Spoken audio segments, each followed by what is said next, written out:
All right. Hello, everyone. This is JD Calderon, and this is Indy Comics Explained. And, you know, it's a special night. I have two special guests, and we're going to talk indie comics. So, without further ado, let's bring on the first guest. I was thinking of the bum bum. Oh, well, yeah, I know. I should have been like, in this corner, we have Tyler. So, Tyler, please introduce yourself. What's up? My name's Tyler, and I host the show Draw and Talk, and I make comics, and I have a silly goose time. I'm afraid, and I'm fucking lovable. There you go. Yes, you are. Oh, what's up? I'm Tony James. I am the writer of a book called Star Noir, and that's pretty much my entire life, just making this book. Oh, hey, that's cool. Yeah. Yes, look, I know exactly how you feel, sir. Yeah. All right, so look, I'm gonna so just to, I guess, give some kind of context to this conversation. Tyler, Tony, you guys were on Twitter. You guys were having some kind of conversation, and this is what Tony posted, and it says, "Picture this: Alan Moore is a young writer today. From Hell goes live on Kickstarter. He wouldn't be a project we love. His campaign would raise less than $5,000. Great storytelling is woefully overlooked and underfunded in the crowdfunding era of indie comics." All right, and I think that's a fair point. All right, let me pull that one down. And you got the next one? I do. Go ahead. All right, there we go. It's right there. And then Tyler posted, "Unfortunately, beliefs like the one below are the reason why many indie creators struggle. Kickstarter is its own ecosystem with its own audiences that want certain books. It's like that Del Cheeseburger Del Taco. Do people buy it? Yes, but do people but people go to Del Taco for tacos. I go to Del Taco for the double Del cheeseburger. It's fantastic. But yes, people go to Del Taco for tacos. See, the funniest thing about it is I don't even know what you're talking about because we don't have Del Taco out here. You don't have Del Taco? No, we don't. We don't. It's pretty shitty, so it's okay. So you're not like missing out on anything, right? Like I'm sure you don't know. I'm sure you don't have Five Guys out there. Yeah, we have Five Guys. Oh, you do have Five Guys, right? Yeah. I guess those five motherfuckers get around. But anyway, so Tony, if you could express to us, like, what were your thoughts when you posted that post? I mean, what were you thinking? What were you feeling? Well, I mean, one of the funniest things about it is that I thought it was a throwaway tweet. It was one of those instances where you're like, this will get like maybe 3 likes or something. And I was kind of really shocked about how much engagement it actually got. But what inspired it is, I've been on Kickstarter for a number of years, and whenever you're running a campaign, you're always looking at what other people are doing. Those are kind of other cars passing you by. And then one of the reoccurring things that I've noticed with Kickstarter over the last, 2-3 years or so, is that the one thing that a new creator could have banked on, on top of their mailing list, their marketing campaign, their pre-launch numbers, all those good things that go into running a successful campaign, for a new creator who is trying to build an audience, Kickstarter, and it's a thing that they had over Indiegogo, was that a new creator, at least 1 to 2 times during that campaign, could bank on Kickstarter giving them a fair amount of visibility for a very, very small time. It usually happened at the beginning and at the end of the campaign. Mm-hmm. And with the constant flooding of books, and Kickstarter just, I don't know, they just want to focus only on the things that are, for better or worse, are funded. A lot of those new creators, and a lot of them who I think have a lot of talent, they kind of get pushed to the wayside.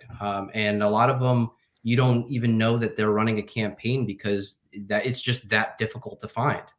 And now Kickstarter has, basically become Indiegogo, where direct traffic is the only thing. You can't really rely on any other metrics anymore. And it's a critique on Kickstarter. It's not a critique on people who make more than 5K. I mean, I'm in that category, so I wouldn't, obviously I'm not making fun of myself. Right.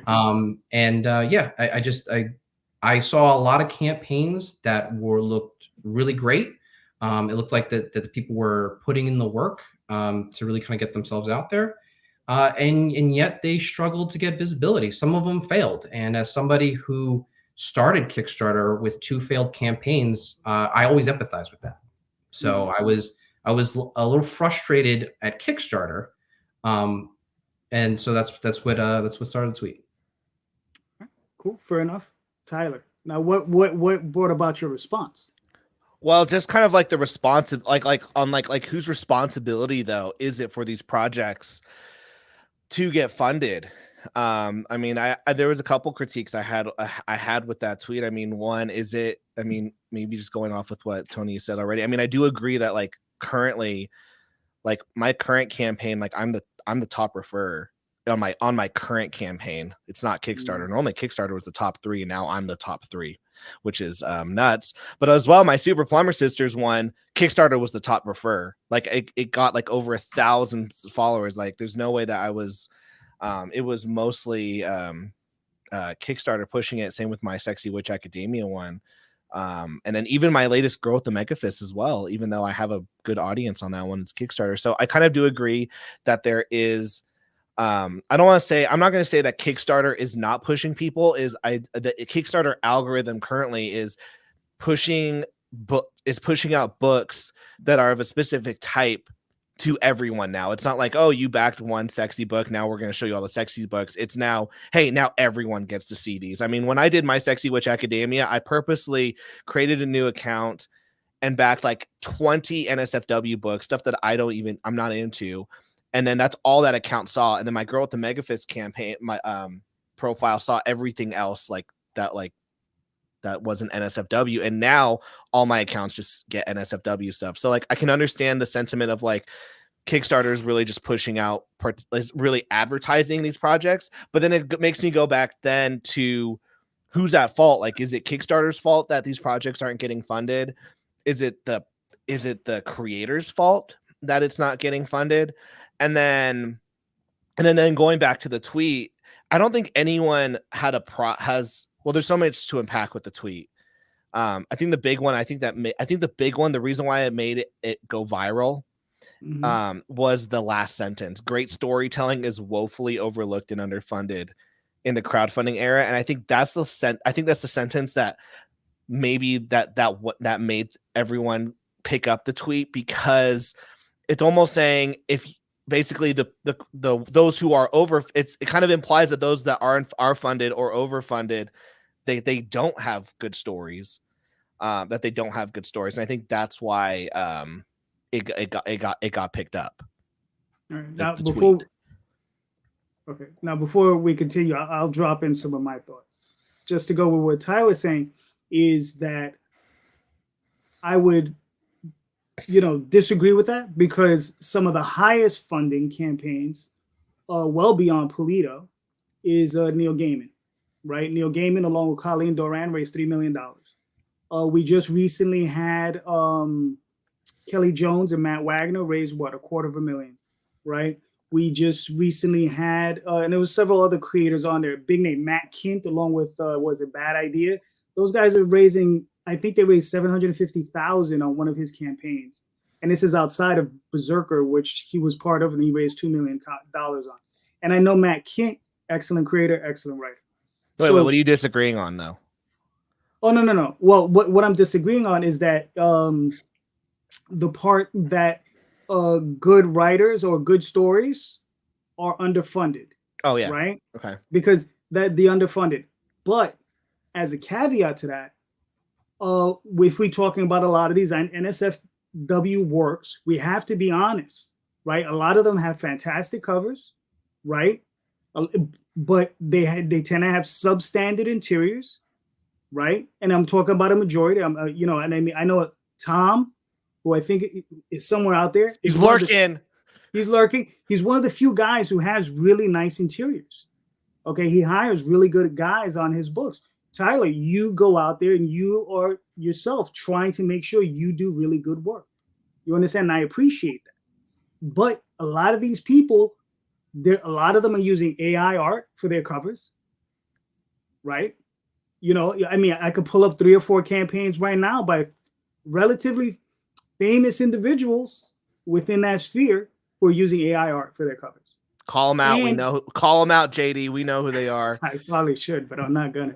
But and the interior artwork is weak, right? So if the interior art is weak, I have to make the supposition that the writing probably isn't that strong. Now, I hate making that type of judgment call without reading a work first. I tend to try to read a work first before I judge it. I really do. But if I see weak artwork, I tend to judge the writer by the person they pair themselves with. Okay? And I know that sounds really shitty, right? But yeah, the thing JD, is, though, you're freaking shitty, dude. Like that's yeah, it's a really shitty thing to say. JD's it really a shitty is. person. Chat. Yeah, I am. JD's Yes. shitty. Yes, I am. But the thing is, though, it's a fact, right? Like if you're a person of quality and taste, you're gonna hang out with other people. You're gonna do your best to hang out with people with quality and taste. I've always said that if I couldn't afford my artists to do the Oswald Chronicles, I'd just go write prose. Okay, that would be it. I would just go write prose if I couldn't afford my artists. So the question is like, you know, are we having too many of these books come into the market, right? That have this, that are relying on AI art, that are just relying on base visuals, right? As opposed to relying on good stories, right? And then how do we know that, you know, someone could have great artwork and still have a terrible story, right? So I mean, how do we make these judgment calls? How do we bring this out, right? So that's my question to you guys. You know, how do we make this judgment call? Because it is difficult, right? I'll let Tony go. Go ahead, Tony. What are your thoughts? Well, what I want to kind of say, going back to Taylor's point earlier, the critique is not all or nothing. I'm not sitting here saying that the successful creators are who are legitimately great at what they do don't belong in that spot, and all of the creators who, you know, have half-baked ideas are at the bottom. There are people who belong in the spots that they're in, but there is just a lot of people who are not in the spot that they should be. And I think Kickstarter's algorithm, it needs to be better. It seems broken. One of the conversations I had with a creator at New York Comic Con, they had an anthology book, and they expressed to me that the project we love is now a phone call away. It is now something that can be purchased. So you can't even rely on that anymore to be like, well, it got the Kickstarter seal of approval, so it must be good. There's just too much smoke and mirrors, I would say right now. Mm-hmm. I do agree with the projects we love thing. I mean, I know I think I've only had it like once upon a time. And then I know some creators who are like, oh, I haven't gone projects we love. I'm gonna send an email to someone real quick. And then the next day it's like, okay, well, that it's worthless. Going back though, what you said though is, why do you said there's creators, there are creators who are not in the spot that they should be. And there's then going back. So like a question is like, why does that creator deserve that? Deserve that spot? Like, let's say they are a creator who can barely break 1,000 and they're like, I deserve to be a 5 to 10K creator, but what makes them be deserving of that, like to be entitled of that spot? Well, I don't think it's about, deserving an entitlement. I think if you're a creator or you're chasing anything, I think you gotta be successful in spite of the obstacles that are put in front of you. So it's not about well, sorry, what was your original question? I got like No, you're good. You're good. You said like there are creators who are not in the spot that they deserve, and my question is, why do they deserve that spot? That it's not even a question of deserving. to solely place blame on the creator with the state of the Kickstarter algorithm, I think is kind of unfair. So that okay, that brings me to my. I don't think you have to constantly beat the drum of marketing is king. I think it's been enough time. I think if you are a serious creator with any remotely intelligence, you understand that you cannot just hit live and put your feet up. Like, you are going to have to put in the work. So here's my second question then. Why is Kickstarter then hailed as the end all be all of the indie market? Like, why is it like why are we putting so much emphasis on it? Like for example, I have my friend Sam Quinton, and he does like 47 Furious Tales, and that campaign will maybe do 5K, 5 to 7K. Is it a 10K book? Absolutely. But on Kickstarter, like, and just how he markets it, it's never, it's I'm not gonna say it's never gonna do that, but like, it's just not, it's just hasn't done it currently. But Sam will sell like 5,000 copies after the Kickstarter's done because of his own marketing efforts. So there's a part of me that's like, if a creator isn't like, why is Kickstarter hailed as the end all be all to like an indie creator success? And then two, if your book isn't what the Kickstarter audience, because like there is a Kickstarter ecosystem and they're all saying that we want these kind of books. And if your book doesn't fit in there, either why aren't you doing your best to build an audience off of Kickstarter that you can either sell to off platform or bring them over to Kickstarter? Like, how come creators, like, because that gives responsibility to the creator and that's in their control. Okay, you asked two really long questions. Just ask the first one. I'll answer that. Okay, one. why is Kickstarter hailed as the end all be all of like the indie creator market? I think we're just in an era where these books are really expensive to make, and Kickstarter is basically institutionalized at this point. You see, Zoop pop up, and you're like, yeah, but come on, it's gonna just rubber band back to Kickstarter. I think that's why so many creators go to it, because it's just the popular platform to raise money for your books. But why is it like so? Like, but why does a creator feel like they need to be like they're only successful if they hit this much on Kickstarter, when they could, going back to my friend Sam, who only makes like 4 to 7 grand on Kickstarter, but then he'll sell 5,000 copies elsewhere. Like, if we were all look at his campaigns, you would go, Sam isn't a successful creator, and yet he sells thousands of copies elsewhere. So like, why are creators putting like all their eggs onto Kickstarter? Well, I don't think creators should be putting all their eggs onto Kickstarter. I always saw it as a two-step approach. You raise the money to make the book, and then you take it on the road, and the money is made on the road. So then that begs the going back to your tweet. Like, what's the problem then with Alan Moore only making 5K on Kickstarter? Like, what's the problem? Like, if Kickstarter is like, we want all of these extra kind of book, we want these sexy type of books, and so then all these sexy type of books, and then Alan Moore is like, well, I'm gonna create From Hell, and then it only makes 5K. Like, but then he's going to make all the money later. Like, what's the problem with what's the problem then with From Hell only making 5K? Well, it's not a financial problem. It is a visibility problem.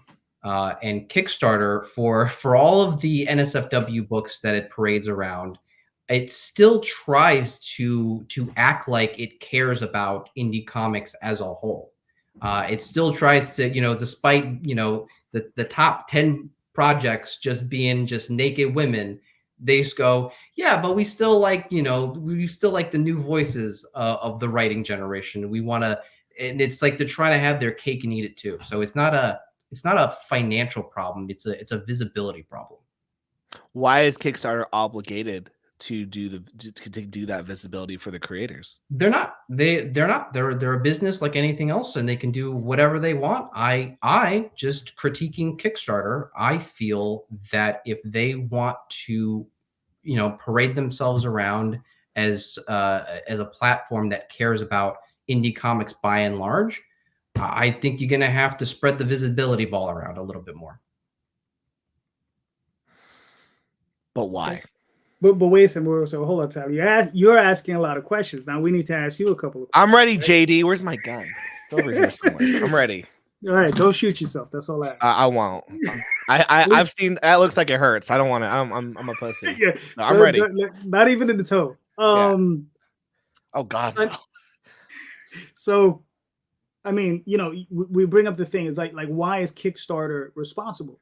Well, my question to you is that, you know, they've already established a pattern, and apparently they're removing that. They're starting to pull back on that pattern, right? They've gotten us used to this sweet tasting thing, and now they're starting to feed us a little bit of vinegar, right? Are we at a point where maybe Kickstarter is saying, look, guys, we've given you, you know, this honey, we've given you this lead up, right? Now we're pulling it away. Now, how do creators combat that? What are they pulling away though? The algorithm, because like you said, now all you ever see is, you know, okay, that's fair. So, right? So, you know, they're pulling that away from us now. So what can we do as creators? I mean, obviously, you know, you're a campaigner, you know, you're a marketer, you know, what would you do to combat that? Nothing. And this is like this is not my show, so I'm not gonna say what I was gonna say. What are you gonna say? Say it. I would say creators need to fucking like grow up. Like, so that's like, fine. So this is so like the reason. So like from a business standpoint, why is like don't get me wrong, I don't back these sexy books. Like I personally don't want them. So like why is Kickstarter gonna share someone that's at 50 that's doing 100K campaign versus the guy who's struggling to hit 1,000? It's because they're gonna make $100 off the $1,000 creator, and they're gonna make like 10 grand on that. So from a business side, they're gonna push that. But why are these campaigns doing so well? It's like, and we keep saying algorithm, but like I'm seeing all of these Kickstarter sexy books. I see like 10 new ones a day, but I'm not backing them. But there are people who are. And so to me, it's like, this isn't a Kickstarter problem. It's not a Kickstarter problem. It's actually not a problem. It's what the backers are wanting on the platform, because there is an ecosystem on a Kickstarter of people. If you go into the advanced analytics, whenever it works, you'll see that probably that pie chart says mostly super backers, and super backers is someone who does 2 to 3 projects a month. These people, there are people who go in every single day on Kickstarter going, this is what I'm looking for, and what they're wanting is that type of content, which is on Twitter, which is why I asked Tony, I'm like, who's at fault for it? Like with your critique, who's at fault? Like, is it Kickstarter or is it the backers? Because you are critiquing Kickstarter, but in my mind, like, which goes back to my Del Taco thing, which fuck you, JD. Like, Del Taco's great, even though it sucks. Yes, algorithms I'll flash it up one more time. But like, if you go on, if these people are going on to Kick, okay, so on my email newsletter, I was like typing about some creator. I was talking about the Green Lantern, like Tim Sheridan thing, and I threw my opinion out. And one of my email subscribers messaged me and it said, "Hey, I'm a 60-year-old dude who has $100 a month, and I just back sexy comics on Kickstarter. I don't want to leave your newsletter, so don't show this. Don't talk about the drama anymore." I'm like, that's fair. But it made me go, wait. You're just like, you just buy sexy books every month. Like, that's just your thing. And it made me go, okay, how many other people are doing that? Which is why I have the Del Taco analogy. If Kickstarter is Del Taco, and their NSFW sexy books are their tacos, then the creators who are putting out their noir books, their horrors, their, superhero books, that's the Double Del cheeseburger. Like, that's the Double Del cheeseburger. They might be amazing. They might be the best thing on the menu, but people are going there for tacos of any kind of quality. That's why so like it, that's why I say it's not Kickstarter's fault. It's the fact that the backers, the organic backers on Kickstarter, they don't want your type of book, or there's not as many people on Kickstarter who want your type of book. So it's your job as the creator to either find those people and bring them to Kickstarter, or find them off platform. Well, here's one Don't here's put a that little- finger up on me, JD. here's a little wrench in the monkey, or the monkey in the wrench, or whatever. So we have someone like Neil Gaiman come in and Yeah. raise all the money. I didn't look. I'm pretty sure he had like 4,000 or 5,000 backers. Yeah, Right. A lot of backers. a lot of Right. backers. I think way more backers than someone like Polito gets. Right. Plato's in the $3,000 range. Okay. So Neil might be Sorry, at around, 3,000 backer range. okay, that's fine. That's incredible. But I mean, but Neil probably got 5, 6, 7,000. Yeah. I don't really know. I didn't look. But those are people who have read his work, who obviously vetted him, and they know him, and they obviously are there, and they're interested in reading that type of material, right? Wait, hold on, JD, real quick. You said 7,000 backers. The dude did 36,000 backers. Oh, 36. All right, there you go. There's just like this There you huge discrepancy, and I Yes, just was it's like, huge. okay, it wasn't $7,000, it was like 36,000. Right. So there you go. So we know there's 36,000 backers potentially that are willing to back material that feeds off of Neil Gaiman style type stories, fantasies, other things that are not NSFW type work. But how many Right. of those people were already Kickstarter? Like how many? So here's a question, because the same can be asked about that Brandon Sanderson campaign. Mhm, right. How many of those 36,000 people had a Kickstarter account already, and how many Mhm. people made it so that they could get that Neil Gaiman book? It's And- gaming. Okay. Right. And the bigger question is, how do we tap into that? Right? How do we tap into that vein? How do we get that? That's the bigger question, right? That's the toughie.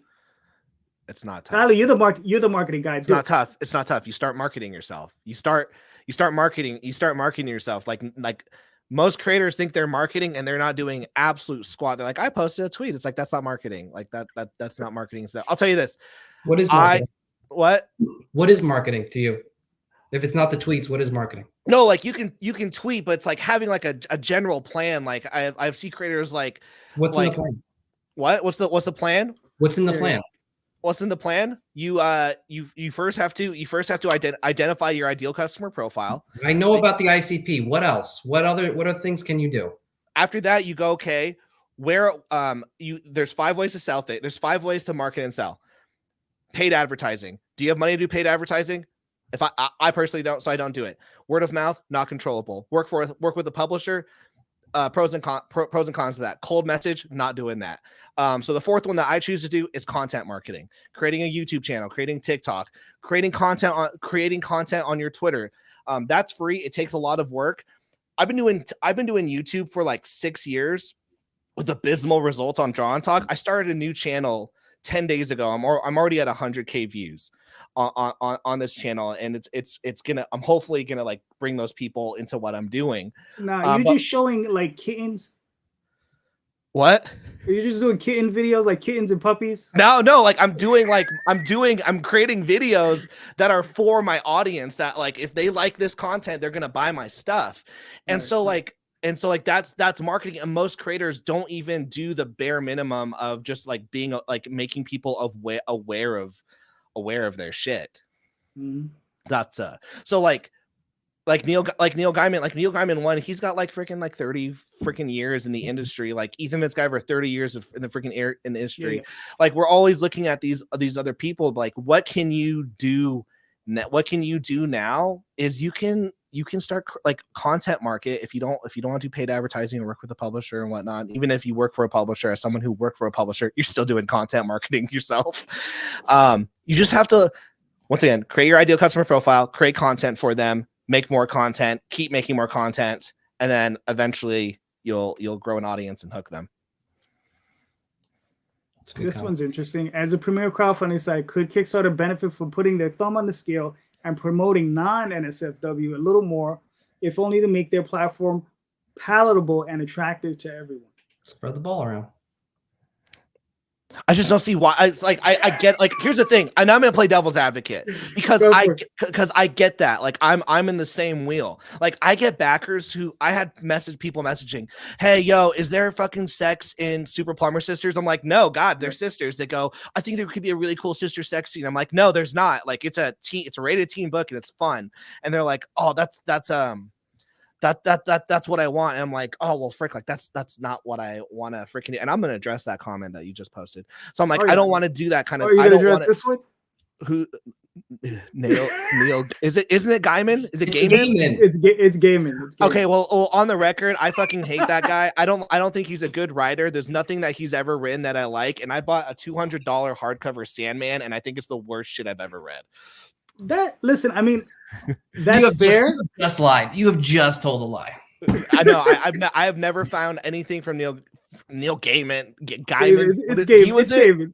Gaiman. Seriously, I have this beautiful $200 like Sandman thing because it was like every comic like reader loves this, and I read the first volume and was like, oh, that was garbage. Like I don't like that. That's fair.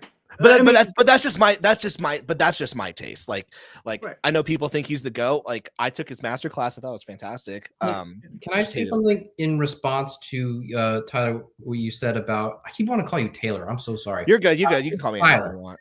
I also sometimes want to call you Draw and Talk because that you can do that too. Anyway, you just to respond to what you said about creators, building themselves up on other platforms. I don't disagree with that at all. I do that myself. But I think when you are concerned with the quality of your storytelling and the books that you come out, you only have so much energy in the day. And if you are splitting yourself between, putting a team together, perfecting the script, working on your crowdfunding campaign, and then you try to put a good effort into a YouTube channel, you try to consider into to TikTok or whatever it is, you're spread a little thin at that point. And one of those things, if not all of those things, are going to start to suffer. So I understand the building the platform so that you don't have to solely rely on Kickstarter. And I don't think any creator should solely rely on Kickstarter. I just think that their part in it should just be a little bit better. But the quality of the storytelling, the quality of the art, if you're serious about making books, if you're serious about being the next Grant Morrison or Alan Moore or whatever writer you could think of, you have to ultimately devote most of your time to the craft. And I don't think that creators, in the name of getting a Susan more visibility, have to feel like they have to be these Twitter people, be these YouTube people, because I think their own work is going to suffer in the process.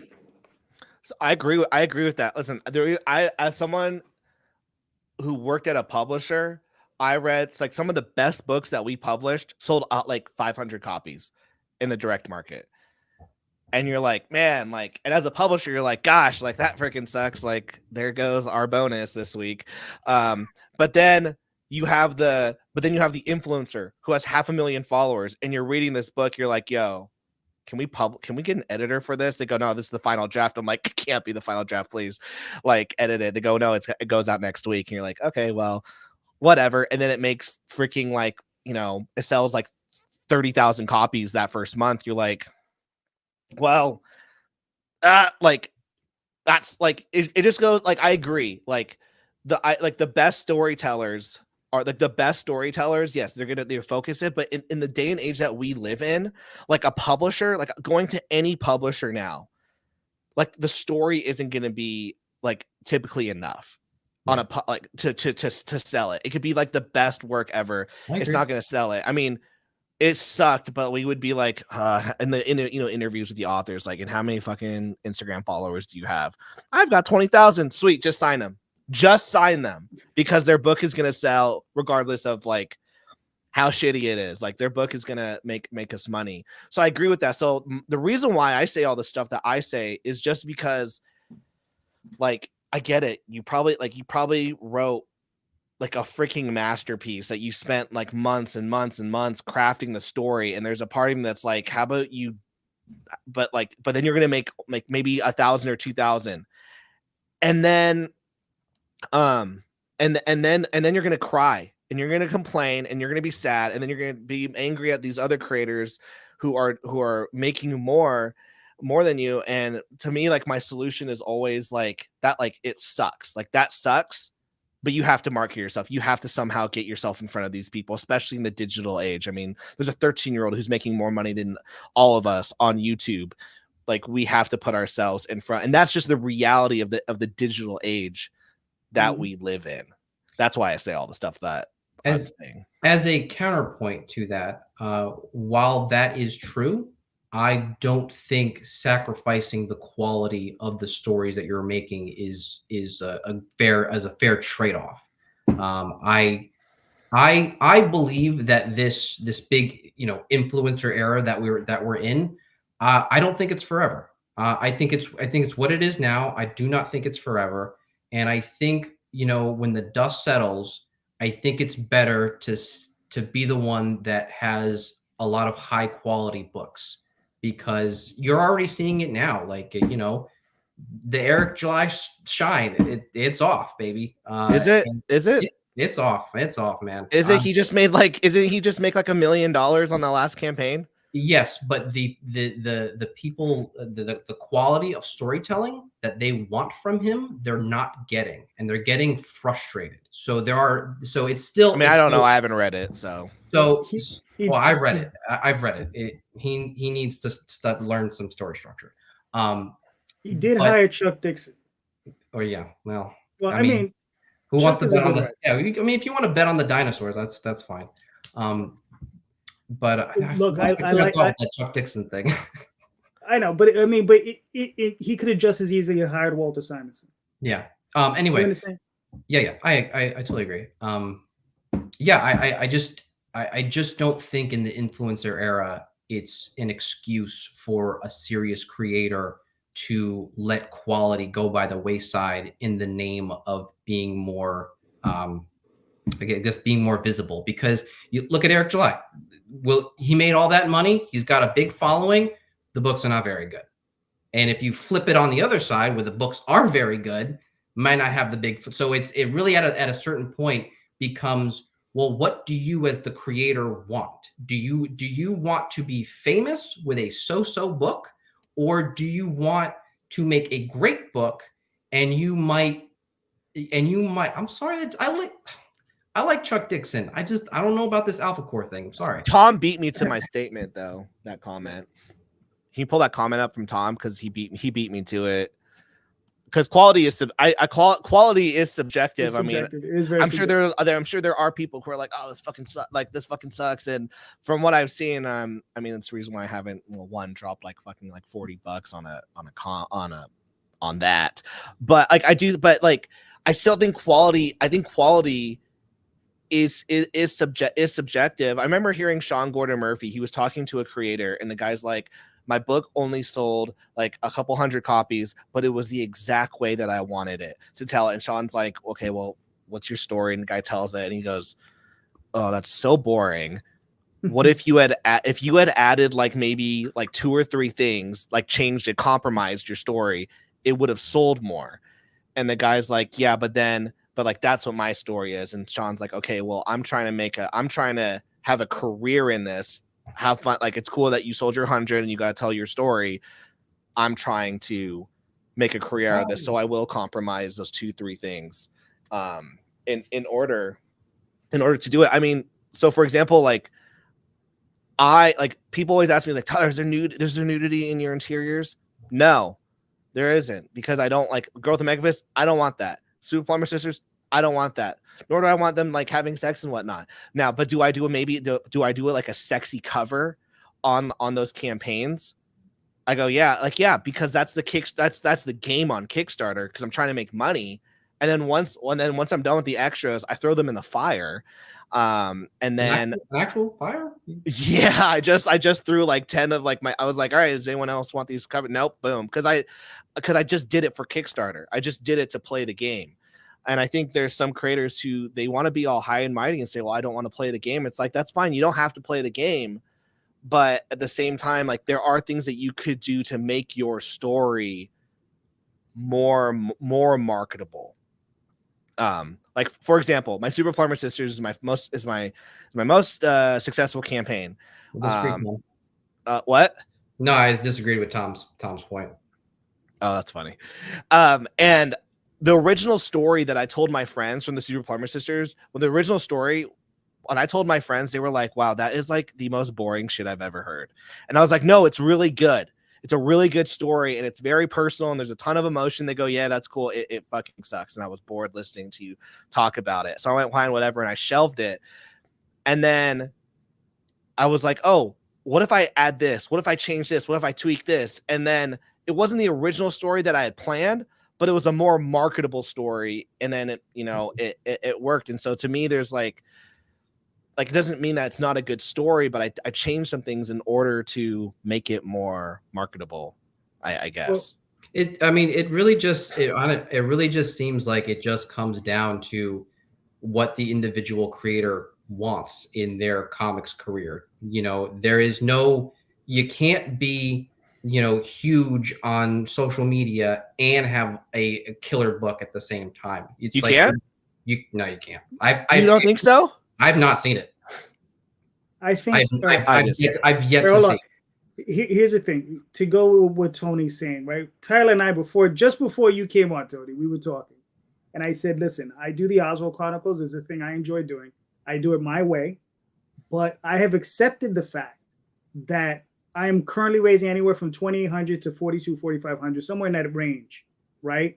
And I told them I budget within that range so I know I can keep the project going, right? But the thing is, I have accepted that. You understand? And the thing is, as creators, we have to accept our ceilings, right? We're going to hit, and that's a financial ceiling. That's not a creative ceiling. You understand? And that's a financial ceiling within this sphere, okay, within Kickstarter. You understand? Because I might be able to take that into the direct market and do better with it. You understand? I might be able to take that to a bigger publisher, a bigger New York publisher that might be able to put it into libraries and different places where it might get a bigger audience. You understand? But within this sphere, without me, really doing TikTok and Twitter and all this stuff, I get what I get, right? And sometimes we have to accept that. And I think that's maybe the part, where I think Tyler is like, look, if you guys want more, you got to work for it, right? And to go with what you're saying, you're going to create what you create, and that's fantastic. Do whatever you want, and I'll tell you, but you're going to have to accept what you get if you don't push it, right? So, and the thing is, I mean, you have a campaign you just raised $11,000, right? And you did what? 45 days, 60 days? This was 45. I'm going to drop it back down to 30 next time. Right. But the thing is, you were out there, you were hustling. Yeah, for sure. And you hustled your ass off to make that money. Right. And listen, you did what I'm not willing to do. You know what I mean? Oh, you were hustle your ass off for 45 days. Oh, wait, what did I do that you don't want to do, JD? You hustled your ass off for 45 days. Like you really hustled. Like you got to understand, man, I hit launch. Yeah. I hit launch. Yeah. I have a certain amount of backers that I know will always back my campaign. I'll put up some tweets and stuff. I'll do my Sunday show. And I mean, like, Jesus take the wheel. Pretty much. And it's like, I'll send out 1 or 2 emails. We've been using BackerKit. That's been a huge plus for us. But that's it. And I get what I get and I move on. You know what I mean? And I mean, there's Rob Motari, right? He does his campaigns. He raises like 15, 20K. He sometimes has sexy covers, but his stories, more like a YA, more like a PG thing. But when he first started, I don't know about his last campaign, but I know when he first started, he was doing like 30, 40 podcasts. You know what I mean? Like 40, 50, like just a ridiculous number. And I'm like, no, I won't do it. Like, you know what I mean? So it's like, unless you're willing to do that, your results are going to be limited. But the one thing I do is I spend a lot of time on the craft. I spend a lot of time writing, editing, re-editing, rereading the stories and trying to make them better. You understand? But that's for me, right? Yeah. So these are the things as creators that we have to battle, right? So we have to battle. So like, it's okay, like that Alan Moore is only like his ceiling is 5K on From Hell. Like, well, if he was a brand new creator, but the thing is, that's individual. That's up to him. Okay, knowing who Alan Moore is or who he was, or I'm sure if he was a young creator today, knowing what he did to become Alan Moore, he'd be out there hustling his ass off to get a lot more sold. He'd have that YouTube channel where he has that chair. He probably would, yeah. Hello, guys. Yeah, hello, guys. And then he'd do the whole wizard thing, and he'd start casting spells at everybody, and you'd spend all your money on that. That's some fucking viral content right there. And then when he does From Hell, the cover would be like some naked chick with like a knife on like her neck and stuff.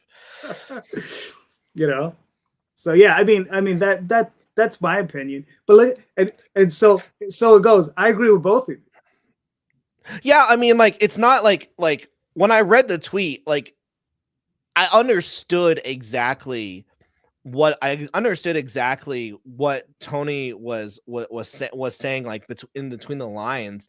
The discussion that I was trying to milk out of you was just like, was kind of like the why, was like the why, like, is it a Kickstarter problem?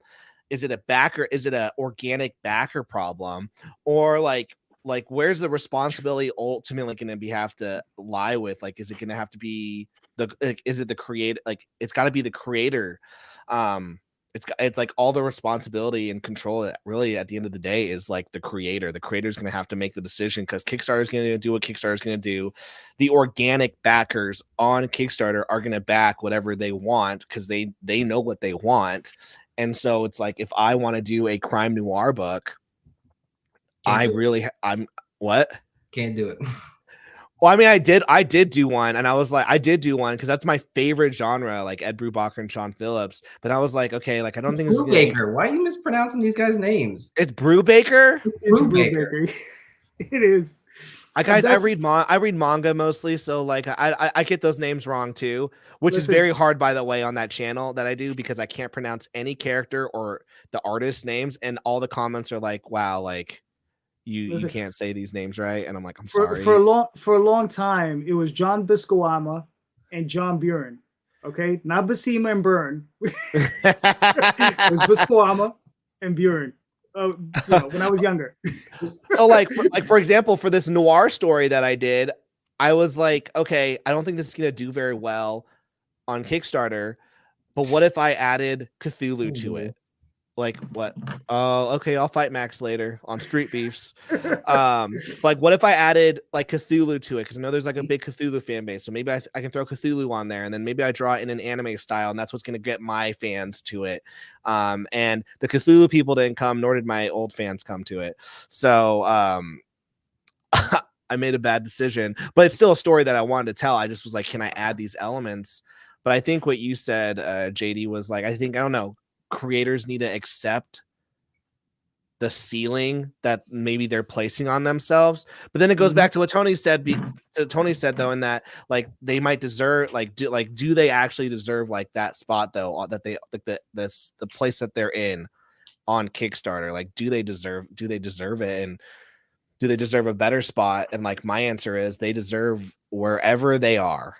Like, wherever right. you are on Kickstarter, to me, like, that's where you deserve. You like that's my opinion on it. But I think to Tony's point though is that, can Kickstarter be doing more to help those non-NSFW works, right? Instead of you going on and all the time seeing boobs, why not see a bunch of fantasy books? Why not see a bunch of, I don't know, anything? It could be anything else, crime noir, anything, right? Why not spread that love a little bit more, right?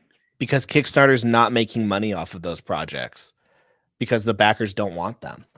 Well, then they cannot. Well, then they can no longer parade themselves out as a bastion for indie comics. Just say we are artisanal only fans, and this is what we want to make. I mean, I think Just put it on Front Street. Just stop trying to have your cake and eat it too. Let's just say it's OnlyFans now. That's what we're making here. You got to create a brand new comics website. Right. I mean, and I think Tony's ire is with Kickstarter. I mean, the actual company, not with any creator or the types of books they're creating. It's with actual Kickstarter. Yeah. You know what I mean? And it's very siloed, and it's not so easy. That's why I kept saying that there's a lot more nuance to it, because it's not as easy as saying it's this person, it's that person. People start wars over a blame game. You know, they end because of nuance. So you know, it's not about trying to place blame. It's about the critique is solely siloed about Kickstarter and how it treats campaigns that live in that 5K or less range, and what they could be doing a little better, just to kind of sell the general public that they still care about indie comics as a whole, and not just titty books. Right. And here's the thing. To this point, open market Kickstarter doesn't have to do anything but give you a platform. So if that's the case, why aren't more creators on Zoop, Indiegogo, and Fund My Comic, or any of these other platforms, and doing as well as on Kickstarter? Because we all know we all do better on Kickstarter. It's the organic. There is an organic ecosystem to Kickstarter. I mean, I threw my Girl with the Mega Fist book up. I got 0 backers. I'm like, okay, like this did 10K in like one day. Are you telling me like there's 0 backers here on Indiegogo? And also like Indiegogo one is a very shit platform. I hate it. And then Fund My Comic is very new, but also still has the same problem. No organic traffic. And same thing kind of with Zoop. Like Zoop is also very, very niche. I think also something that we kind of forget about comics is like for Kickstarter, like for comic creators, like for me, like I did like 5 or 6 campaigns this year.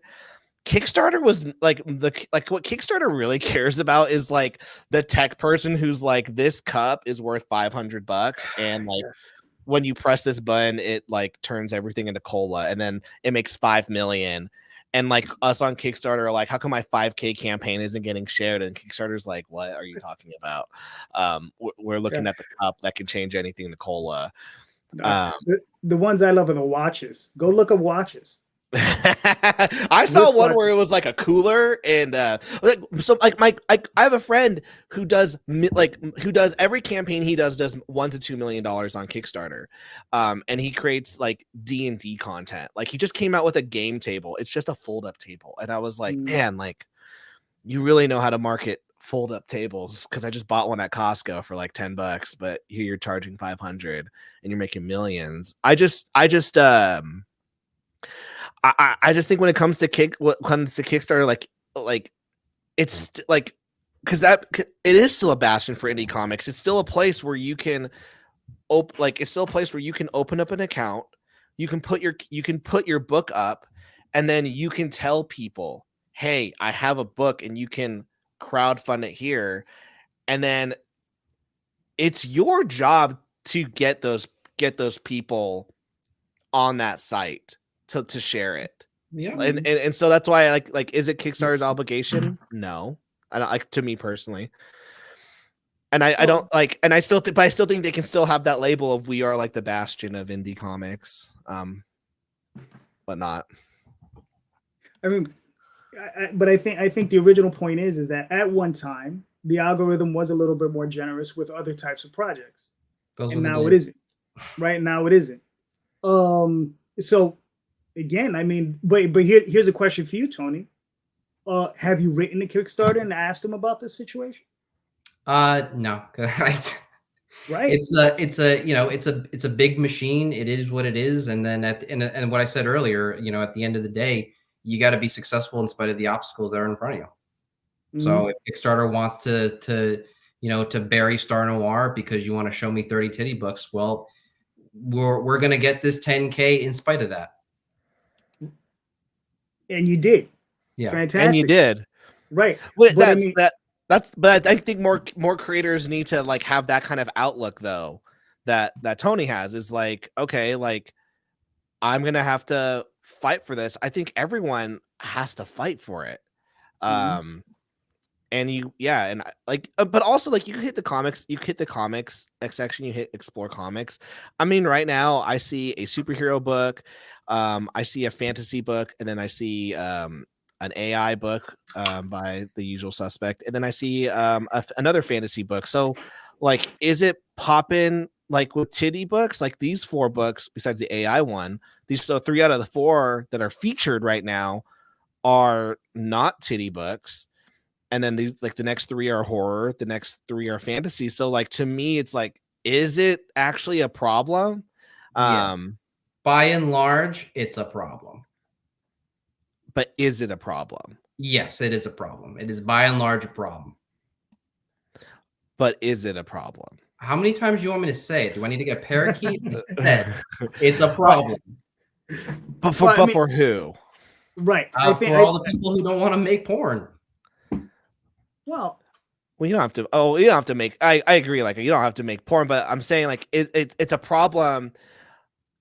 It's a problem for those creators, but that's like going into the fiction novel space and going, why is it so hard for why are these erotic? It's like, why are all these erotic romance writers making more money than my like sci-fi horror book? And it's like, well, there's more. Like, that's the number one genre. People want that kind of book, and you're like, there's less of an audience for your kind of book. Like I did a tweet once and I got so much backlash, and I said like, sometimes it doesn't matter how good your book is. Can I just pause? What? Can you bring up that last comment? Sorry, I'll let you finish your point. It's not really about your point. Okay, like, enough with the sour grapes. A bunch of people have like sent me that tweet. It's like, I do not give a shit. Like, I'll be perfectly honest with you. Like, the money that I make with Star Noir, like, I am so grateful to have that, and I don't sit there for a minute and go, I wish it was 50,000, and I point to some NSFW book and go, they don't deserve what they have. Not for a minute. So stop with the NSFW stuff. It's incorrect. Sorry, continue. Yeah, Tom, you fucking bitch. I got your back, Tony. I do think Tom. I do think though. Yeah, I said this. I think for some creators, they didn't like it, but I was like, it doesn't matter what genre you were in. Like you could have the best book, but depending on the genre, you've like hit it. There's a ceiling. Like, there's a ceiling that you might hit, and like every bubble of like the quote unquote genre is like romance novels, massive market. Like sci-fi noir, tiny market.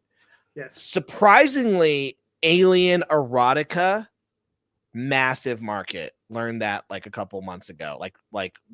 No, it's Victorian era aliens erotica, where the alien goes into like Pride and Prejudice era, and the lady's like, what is this green man? And then like abducts her, and then she gets Stockholm syndrome. That's like a genre. Sasquatch erotica. I mean, who would have thought? Dude, my wife just went, look what Amazon just recommended to me, and it was about this lady who is so in love with her own cooking that she fucks her own Thanksgiving meal. And I was like, wow. And she's like, wow, there's like 1,000 reviews on this. I'm like, that's so sad that people are consuming this. Yeah. And I think that's, for those of us, for anyone who's looking for like quality books, right? Like the Matt Wagner's world, we know these people are vetted, right? And because of years of work, right? And that's why people buy them. Tony, myself, Tyler, anyone, all of us have to prove ourselves in this ground. You understand? We have to prove that we do quality work, right? And just do it over and over and over again. I've already said, I mean, unless, what is it? We try to get, I mean, Tony, you live in New York. I live in New York. I've been up to the Marvel Comics offices once in my life. I was like 22 years old when I did it.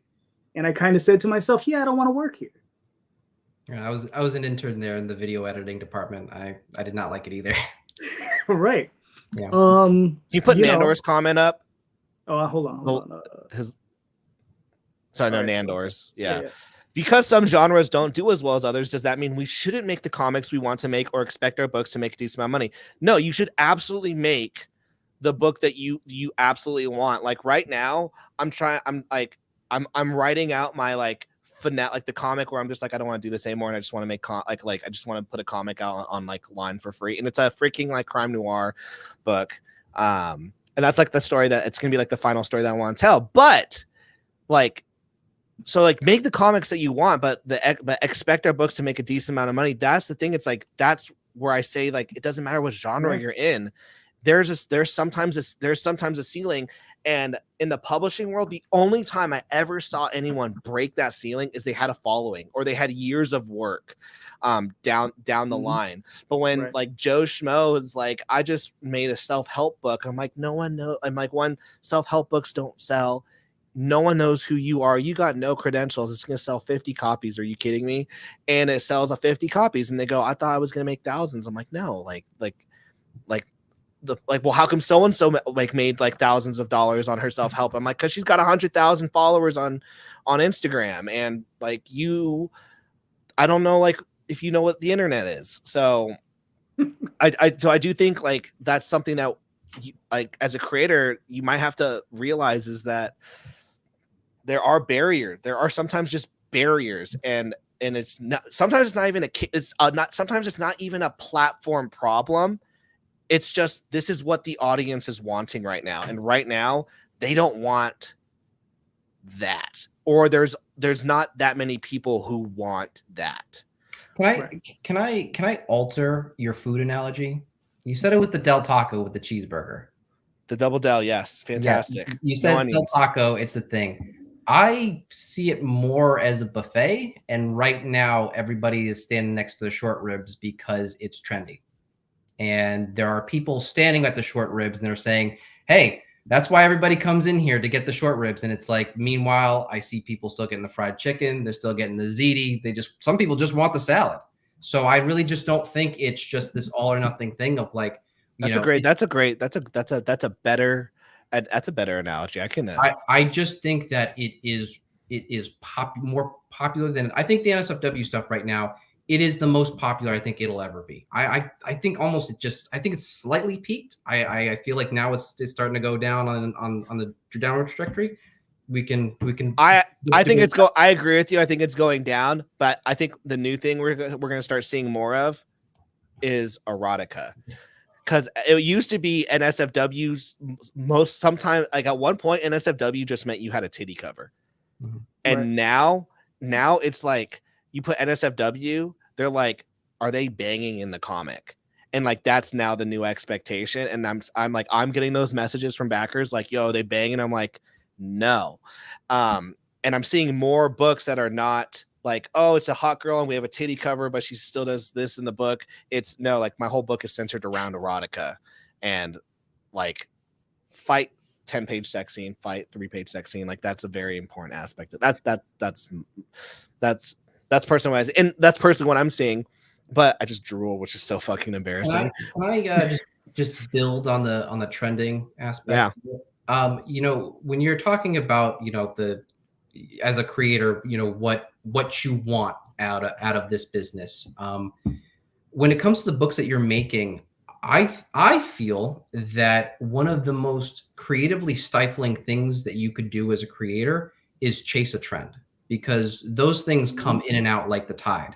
And in the short term, it's a great way to make big money. But boy, you better be a phenomenal artist or a phenomenal storyteller when that tide goes out, because if the next thing that you make is just very ho-hum and the trend is gone, you're going to be out with the tide. So when you're deciding about what you want as a creator, do you want to chase a trend, or do you want to make the books that you want to make and be comfortable with the fact that those stories may not blow up for at least 20 years? Maybe they won't blow up until after you're gone. Right. That's what happened to H.P. Lovecraft. Now, Tyler, allow me to counter Tony. The one thing with sex right? Because that's what's being sold. It's eternal. It's always sold. It will always sell. Okay. My beginning of my career, I wrote a book called La Blue Girl, full on book. I wrote it professionally. I was hired to do it. I got paid a page rate professionally. I did it for 12. I did it for 10 issues. I did another book called Demon Beast Invasion. It was based on some anime. And look, it was porn. It was flat out porn. Yeah, JD. It was flat out porn. I did my own book called Girls of Terror X. Flat out porn. Stuff sells. And let me tell you, there have been other creators like Bill Willingham who have done books through, it was a Fantagraphics imprint. I forgot the name of the imprint. But he did an adult book. Why? This is Bill Willingham. This is a guy who did Fables, right? And he was coming off of Elementals. He needed to pay his bills. The guy from Megaton Man, Don Simpson, also did adult work. You know, sometimes you have to do it to just pay the bills, right? And it sucks. It sucks if you have to do that. You don't want to do it, but Bill did it. If you've ever seen Ironwood, those pages are beautiful. He illustrated it. He wrote it. It's a funny story. He had a good time with it, right? And that's what I did with La Blue Girl. I'm like, I'm going to do this. I'm going to do this. I'm going to do it. I'm going to do as good of a job as I can do. You understand? And I'm going to have a good time while I do it because I'm here, right? So sometimes you just got to make do, right? Is this, you can't always have steak. Once in a while, you got to go back and have a burger. You're like, all right, well, screw it. What can I put on that burger to make it better than what it is? Right? There's nothing you can put on the double cheeseburger to make it better. It's already perfect. So so like the Girl with the Mega Fist, my series, like that's like the one where I'm like the most passionate about like that particular story. Like, when it helps that I write and draw it. So like that's like I'm like, okay, this is going on 15, 17 volumes, blah blah. Super Plumber Sisters, though, super like that's a super trendy book. Like, because I basically like jumped on like the whole like Super Mario. So it looks like Super Mario's basically. And like, am I? Well, I know for legal, I'll say it on your channel. Okay. But for like, so like, it's trendy. Am I super passionate about it? I love the story. Am I gonna? I'm super passionate about it. I love the story, but like, am I as passionate as Girl with the Mega Fist? No, but is it a fun story? Absolutely. That book has done more than my Girl with the Mega Fist campaign. But what it did was, because it was maybe not what I'm used to, or it was outside the box, it brought in more backers than I'd ever had. And then when I released Girl with the Mega Fist, some of those backers funneled into my other stuff. So it's more like this trendy book funnel into my main book. That's a strategy I think, some creators can figure out if they want to do. I'm someone who's like, I don't want my book to make money in 20 years. I want my book to make money now, but it could make money in 20 years. But at least I have the book. So yeah, I think creators need to be just okay with whatever strategy they're saying, but I also think creators need to be okay with the fact that the ecosystem might just say on Kickstarter, you're getting 5K. That's like that's what you're getting. And if you want more, you got to figure out what you got to do to get 5K. Is it, compromising and doing like adding some extra sex stuff, or is it you're going to do some more content marketing? And if you're like, I don't want to do any of that stuff, then it's like, be okay at the 5K hit. Be okay wherever you are. I mean, I think creators can first start off with, is my interior art good? Is my writing good? Like, start there. But then if you think it's already like the bee's knees, okay, then go, okay, well, what can I add extra? Right. I don't know. Yeah. Well, it's the thing that I feel, and it doesn't apply just to comics. It's all content across all mediums. There's just so much noise. Like the cream still rises to the top, but now there's this thick layer of foam that it has to get through. And one of the good things about that is that anything that penetrates the foam is probably worth your time, because it fought tooth and nail to break through that noise. Yeah. All right. We're just in an era. We're in an era where anyone can make things. It's so easy. Like, anyone can start a YouTube channel. I was at a job interview, and this guy's like, I don't think you know how to do all this stuff. I'm like, I absolutely do know how to do all this stuff. He's like 50, 60 years old, and he's like, I just learned how to do video editing. And I'm like, yeah, it's because it wasn't invented when you were like in college. So like, of course you just learned how to do it. But I just think we're in an era where anyone can make things. Like anyone can find an artist, anyone can hire them, make their book, get it printed. And I think because of that, there is going to be a saturation in Kickstarter. There's going to be a saturation in all kinds of freaking content. And I think like, I hate when people blame like, oh, YouTube's not getting me views, TikTok's not getting me views, Kickstarter's not pushing my stuff. I'm like, okay, well, like you don't have control over those things. What do you have control over? Do that. Like whatever, like what do you have? Like do that. Like do those things that you have control over. One of the things I learned from Mr. Beast, from all people, just listening to a really long podcast with him. You know, he said that basically you have to, whatever the platform is, basically how do you fit the mold of what that platform wants to push. So whatever you're trying to make, you have to mold it in such a way that that platform would push something like that. Is that on Colin and Samir? What? Did he do that podcast on Colin and Samir? No, it was Les Friedman. Oh, gotcha. Gotcha. I like that one. It's a very nice, very good discussion, very intelligent discussion. I don't aspire to be Mr. Beast, but you know, when you're figuring out how do I get just a little more visibility on the platforms, you know, you got to learn something from him. That's fair. No, yeah, I agree. All right. So, gentlemen, I mean, you know, this has been this is beautiful, JD. Keep it going. 3 more hours. Yeah.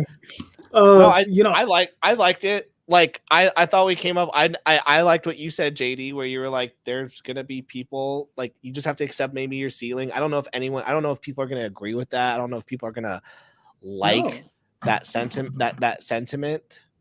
And this is, and you know, what's my suggestion to that? Fight it. Fight that fucking ceiling. It's a glass ceiling. You can see right through it. And Fight it. And I will tell you, as somebody who has a very, very quiet social following. Oh, okay. I don't know. I got distracted, but somebody has a very quiet social following. You know, raising the 10K for those 2 Star Noir books, you know, like that I was not accepting my ceiling of, well, we're just going to, you know, basically just, you know, finger touch the hoop and just not actually over. It's like, no, you have to find a way. I said it multiple times during the stream. Despite the obstacles, I don't care what you do, you need to figure it out. If the odds are stacked against you, who cares? You still need to fucking find a way in spite of that. So Tony, for the people who are like, I don't have a titty book, I don't do a sexy book, I don't want to do any of that crap. What did you do to break those barriers? Whew, you gotta hustle. You gotta pull out. Basically, you gotta pull out all the stops. One thing is not enough. You know, posting on various social platforms, that's not enough. I ran around the neighborhood and was getting local support. I was going to comic shops and telling them about Star Noir and showing them the book. You know, I do build myself a little bit. I have my own YouTube channel. It's totally separate from comic books. That does help me a little bit. I do get a lot of engagement on Reddit of all places. I do find that I get a lot of backers from that place. But yeah, it's for me, it's just like, you know, overturning as many rocks as you can. And then also, if you know you're going to fight for a high goal like a 10K, you have to have a lot of prep time in your marketing. You know, figure out what your marketing budget is, and if it's very modest, figure out how you can, you know, maximize, you know, what you can do with that modest budget. And sometimes you got to be creative. You know, you just gotta find a way. But you know, that's just kind of the era, is when I was talking about the foam thing and I lost my train of thought. The other side of that is that if you want to penetrate that stuff, it's just going to be a lot more difficult. And once you know that and accept that, you know, I think it's a little bit easier for you to find a plan that works for you, because it's not impossible.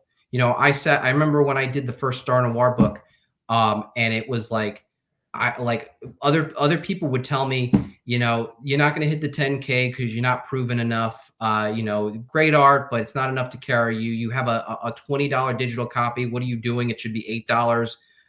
And I said, you know, nope, I believe in the work. I believe in the hustle that I'm about to do. I gave myself like a month and a half to really kind of, you know, build this Kickstarter. And then once it was running, I did not stop. I lost count of how many podcasts I went on.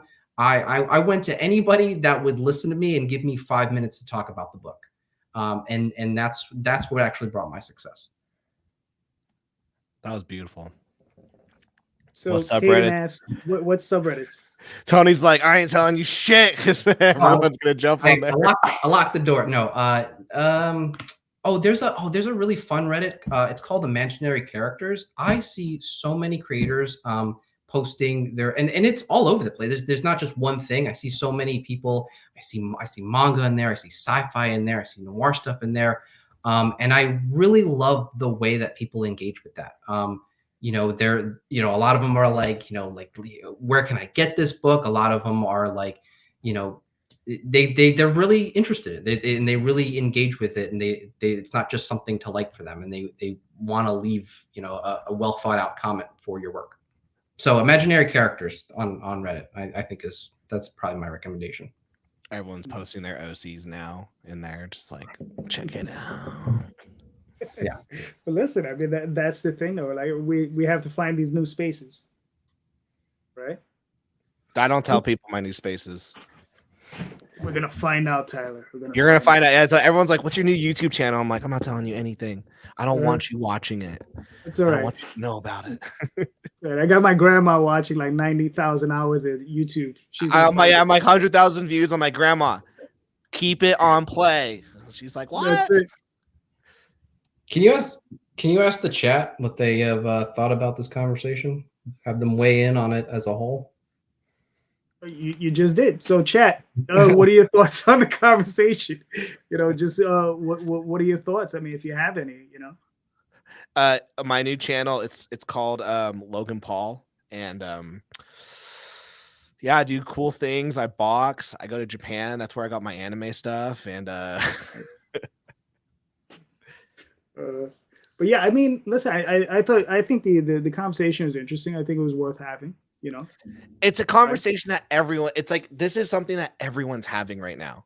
Like it's this isn't like Tony's tweet isn't the first tweet that I saw. Was like, oh my gosh! Like, but the thing is, we're all having it behind closed doors with close friends, right? We're not really having it like this, right? We're not being as a, you know, and I think that's one of the things is like, you know, some of the things I said tonight are probably maybe a little bit more honest than I normally am, right? Because, you know, they're things I would probably either have 1 million views and be hated if I were to say 1/10 of the things that I want to say. No, JD, let me give you some marketing advice.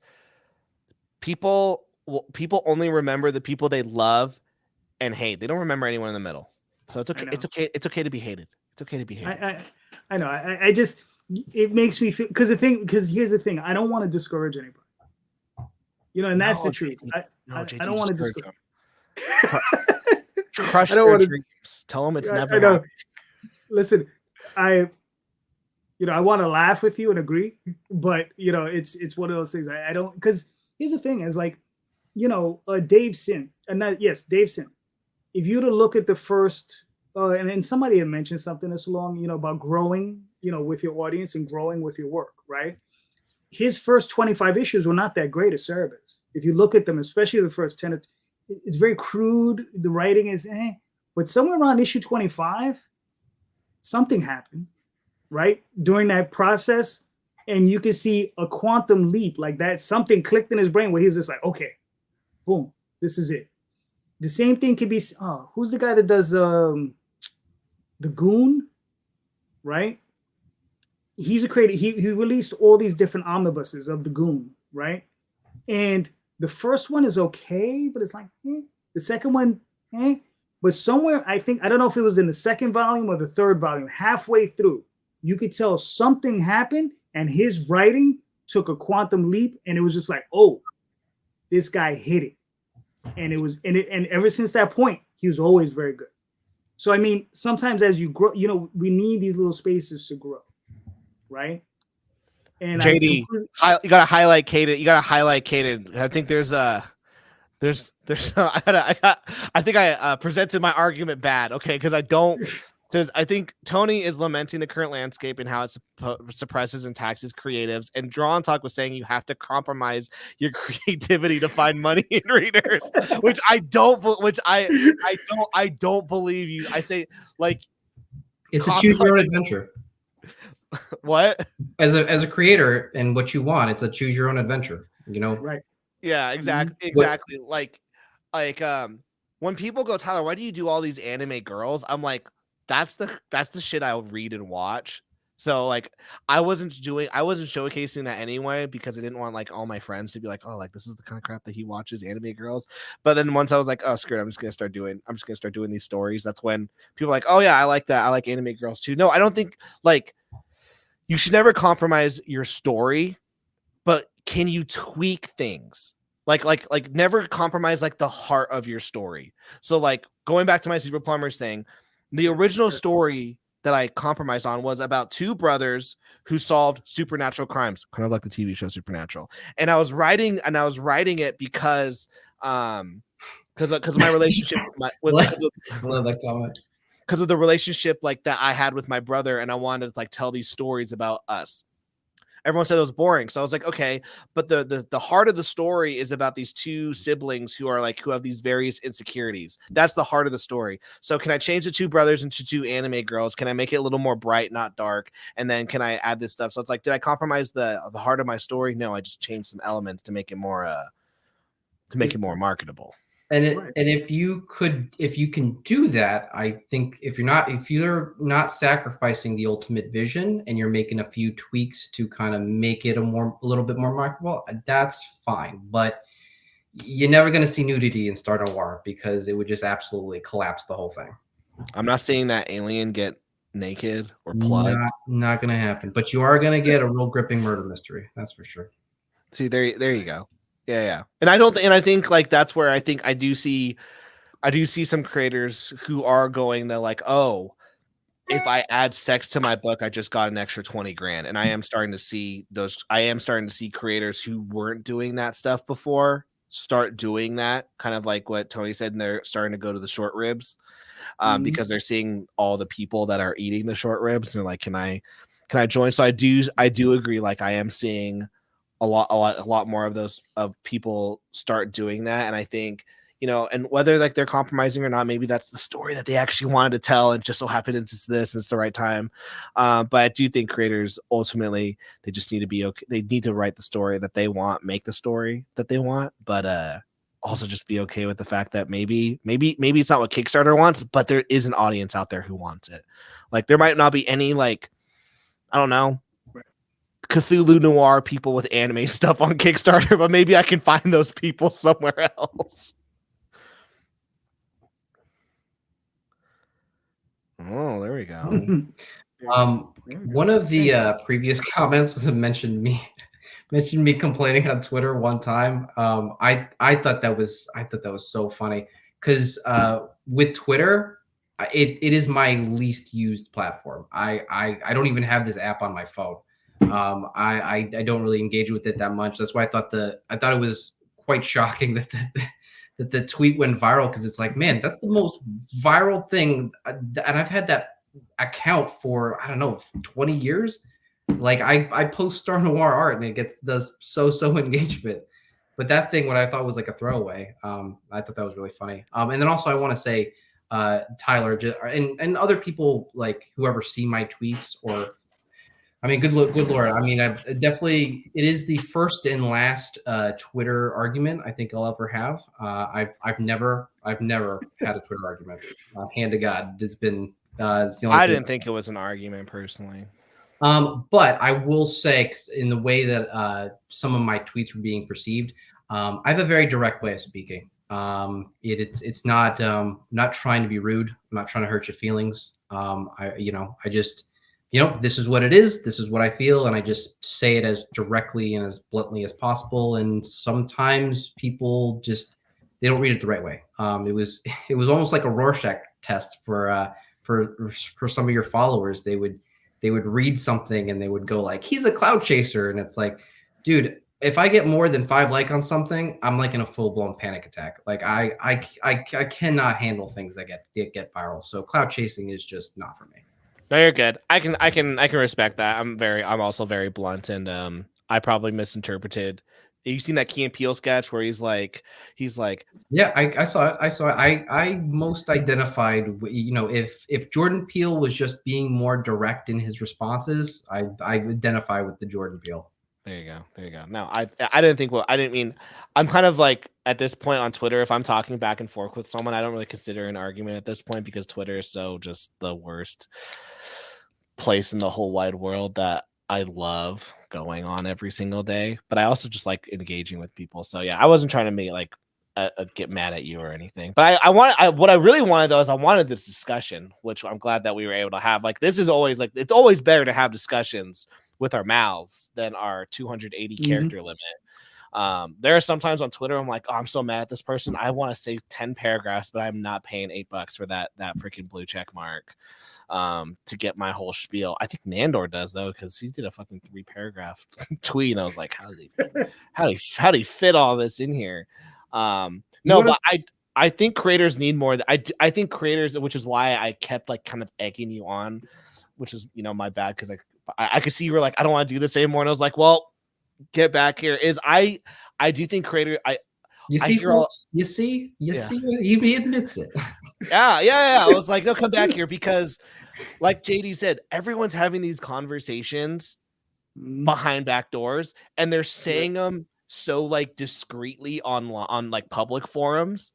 And I'm just like, these discussions are also like this tweet was in a Discord channel and it was like 3 days worth of just everyone every 5 minutes like there was a new chat on your tweet, and I'm like, everyone is talking about this about these things, but no one is saying them publicly, and they're not saying the things that everyone's saying, like the read between the lines things. They're not saying them. I want people just to like put out on Twitter, just say, yo, Kickstarter right now. I want creators to go, yo, Kickstarter. I feel like Kickstarter's trash right now because all it does is push out NSFW content. Like I want someone just to flat out say that.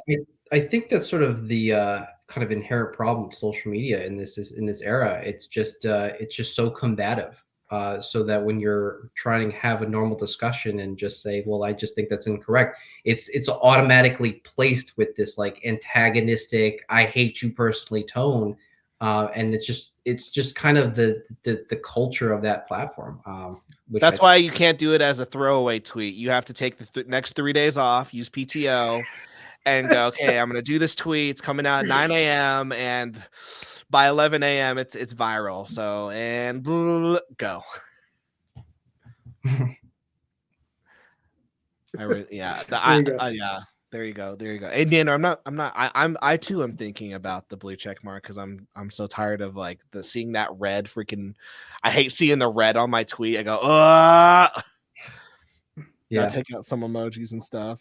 I personally cannot wait to just go quiet again. That's my state of grace. I just be silent, make books. That's what I've been doing for the last, I don't know, decade. It hasn't gone wrong for me since.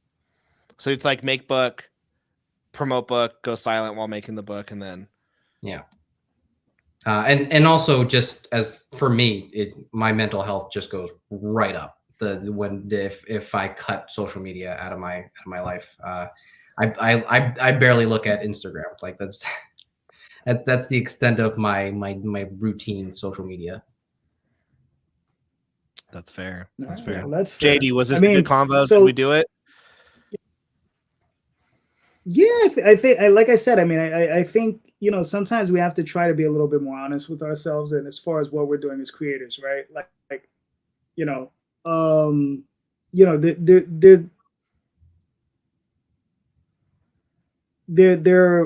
think my internet's. I was like, no, it was so good for so long. You're back now, JD. I know. I know. It was all right. Good. All right. So yeah, I think the conversation is good. I think we accomplished what we needed to accomplish. But like I said, I think we need to have more of these conversations. You know, more of these. Be a little bit more honest. Try to get a little bit more down to it. But like I said, I don't want to be discouraging to people because yeah, sometimes I do feel there's a little bit, there are too many people and they're just not enough. They're not ready for prime time. And it's not just the NSFW work. There's a lot of people that are just not ready for prime time. And Yeah, I mean, it's one of those things where I just tell people. Go ahead. I mean, you could just say like, even if it's not NSFW, maybe your book just sucks. Like that's a horrible thing to say, but it's like, how come I'm not getting funded? It's like maybe your book just sucks. Like maybe your writing's trash, your idea is horrible, and your execution is everything. You know, everyone has ideas. That part's free. Execution is everything. The execution is what's important. Yep. Well, what's this style saying? Girl with the mega tits looks like it's good. Like, I can see the Netflix adaptation now. I'm telling you, everyone's like, Tyler, your Girl with the Mega Fist book, you know, that gets like 15 to 17,000 grand. But if you just change that last word, you're looking at 50 grand. And I'm like, but I don't. That's like my character. Everyone's like, is it gonna be a nude cover? Is it gonna be sex? I'm like, no, that's my favorite character. Get away from her. And Greg Bill Watson did a cover and he goes, hey, just for fun, I did a nude version. And I went, don't send that to me. Like, thank you so much for doing that for me. I appreciate it, but knock it off. And yeah, I mean, yeah, when you're talking about, you know, that does your book just suck and it's not ready for prime time? I mean, yeah, that is still a huge component of being successful in the crowdfunding space. I mean, on Star Noir book 2, you know, at like 70%, I thought my goose was absolutely cooked, and I was really honest with my not my backers, like on my newsletter, and I was just like, hey, I don't know if this is gonna hit it. And they really, I shot up from like 70, like over 85% instantly. And a lot of messages were like, I don't think you understand. The series is continuing. And I think that it just speaks to, you know, your stuff being really of high quality, because that's what people will respond to. Yeah. Well, I mean, that's the closest thing, right? Whereas like, you know, the thing is where do you put your funding goal, right?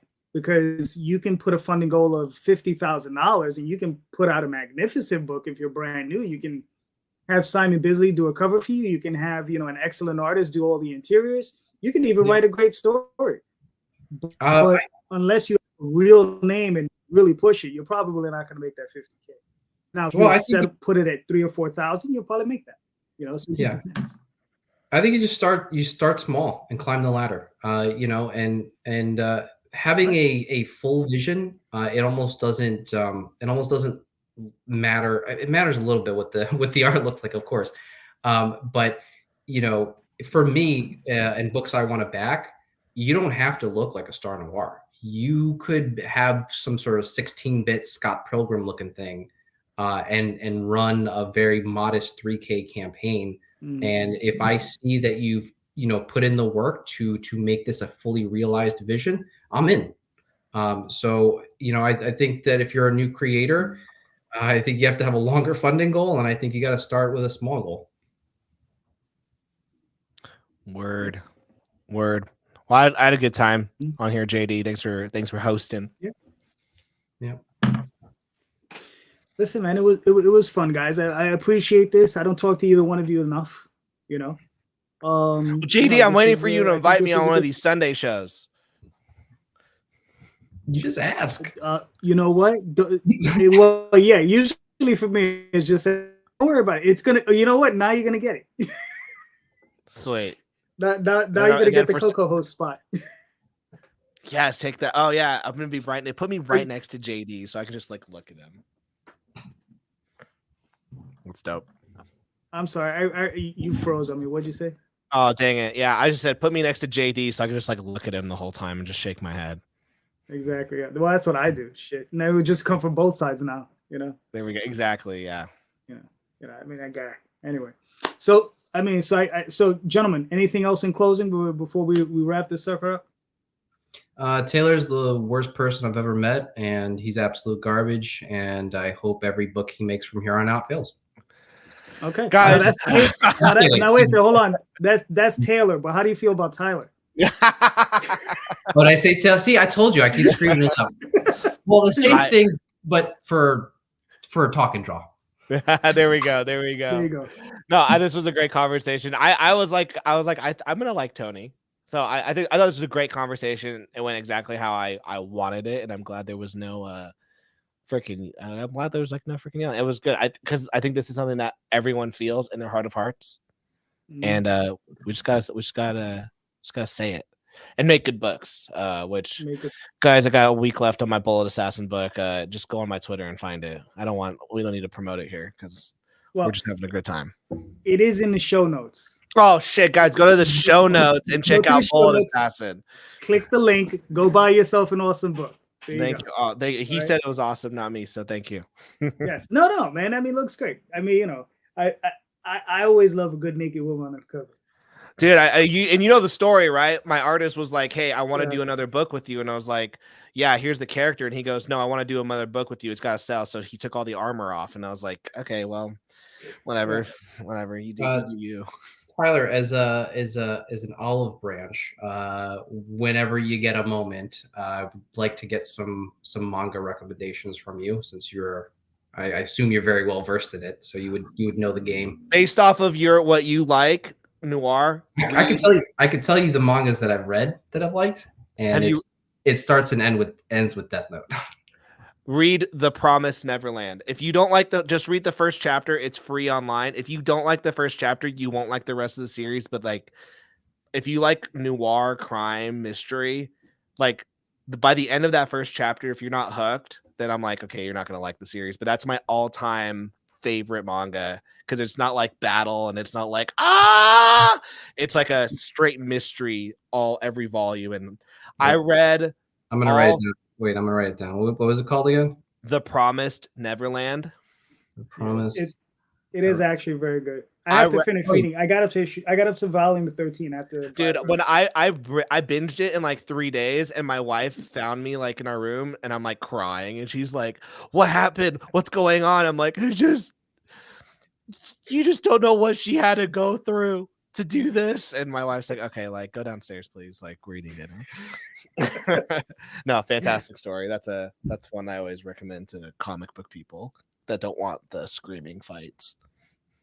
I don't know. I like screaming fights, so I would always suggest Lone Wolf and Cub. Oh, that's a good one too. Wolf and Cub. It's a little bit more old school. What if I like something a little more just absolute bonkers? Like one of the animes that I've really gravitated towards is Darker Than Black. I don't know if you guys heard that. Oh, no, I don't. It's a show that has like so much ideas, but I can't explain anything that's going on at all. All the stuff that I watch have like cute girls in it, like Licorice Recoil, which is about these girls, and they're like basically assassins. And then Wandering the I got reincarnated as a vending machine, and I wander the dungeon. The main character is a vending machine. They just put it right on Front Street, huh? Yeah. Exactly. Oh, yeah, Jujutsu Kaisen. Okay. That's like the number one series right now, both in anime and like you do a Jujutsu Kaisen video on YouTube, like you're getting 10K views like immediately. Like I'm trying to grow this channel, and I'm like, let's just talk about Jujutsu Kaisen because that's a massive fan base. Code Geese, guys. Geese. Yes. I think it's guys, something. Yeah, I one of the things that I've cool. Wow, so many people are just like anime heads. Like that's great. It's a whole ocean that I don't know where to start. Like I'm such a noob. I'm still like, yeah, Cowboy Bebop, right? We're all still into Cowboy Bebop, and it's like look, I'm old, so I'll tell you the classics. Read Akira, read Nausicaa. And like I said, Lone Wolf and Cub, those are all like old school classics. Yeah. Domo is really actually very good too. I don't know if you ever read Domo, Tyler. I haven't. Hey JD, I don't want to be rude. I hear my kid crying, so I'm gonna have to leave. I'm gonna leave early. But I appreciate you having me on. This is really nice talking with you, Tony. And yeah, I hope that you enjoy The Promised Neverland after literally just read the first chapter for free, and then if you don't like it, then like don't worry about it. But I promise everyone, the first chapter, banger. But see you guys. All right, take care, man. Thank you. All right, so Tony. So recap. Let's yeah, we can do now. We can talk shit about Tyler now that he's gone. Yeah. About Taylor. There you go. Talk and draw. Yeah, I thought it was a really good conversation. I hope the people who were listening to it got a lot out of it. Yeah, it seemed to be at the end of the day, it's about what the creator wants. Right. Yeah. In the end, exactly. You know what we're willing to put into it, and how much effort and energy. And if you're not willing to do trends, the work is harder. Right. Exactly. But not following trends is still a very noble thing, and you still have the capacity to be very successful doing that. Exactly. So just do what works best for you. Yep. Listen, tell the stories that you want to tell, right? And that's it. And sometimes if you have to eat, you may have to do something a little different that you may not want to do, but try to have fun with it regardless. That's what I would always say. Like I said, I did straight up porn, and I had fun doing it, you know? Yeah. And it led to me doing another book called Tenchi Muyu, which is based on an older anime that was not adult content, but that was a huge blast. It was a fantasy space opera adventure, and it was a lot of fun. I did another one called Phantom Quest Core. That was a lot of fun. Ixer 3, that was a lot of fun, and nothing to do with adult stuff, but that I did the adult stuff, and it led me to that stuff, you know? So, and I knew of none of it. They gave me like videotapes, and I had to watch all this stuff, and then you learn about it, and you just go ahead and you just have fun with it, you know? And that's, you know, try to enjoy yourself no matter what you're doing. You know, and that's the key thing of creating comics. Enjoy it, because the second you stop enjoying it and you don't enjoy it, it's going to get a little tough to do it. Yeah, you don't want to become bitter and resentful over it, because that's just going to affect the quality of the story. Yes. All right. So I guess we can wrap it up. Tyler, thank you for being here. Tony, thank you for being here. Tony, where can people find you in your work, sir? Oh man, well, I would say my Twitter, but that's about to go quiet again. I'm just posting some Star Noir art. But if you are interested in Star Noir, if you want the first book, that's been on demand on Indiegogo for quite a while now. So if you want one, you can find it there. I'll mail it to you tomorrow. Yeah, so that's you can find me on Instagram, BananaBat. But you know, again, like I'm very modest on social media. You'll see a picture of my cat every now and again. Nice. All right. So I'm JD Calderon. You can find me here tomorrow night on my regular show, normal time, 7:30 p.m. And Instagram, Twitter, Facebook, all those different places, all under JD Calderon, and the OswaldChronicles.com and TallTalesOnline.com. And of course, Oswald will be returning to Kickstarter very soon. So thank you so much, everybody. This was awesome. Tyler, thank you for being here. Tony, thank you for being here. And have a great night, guys. Thank you.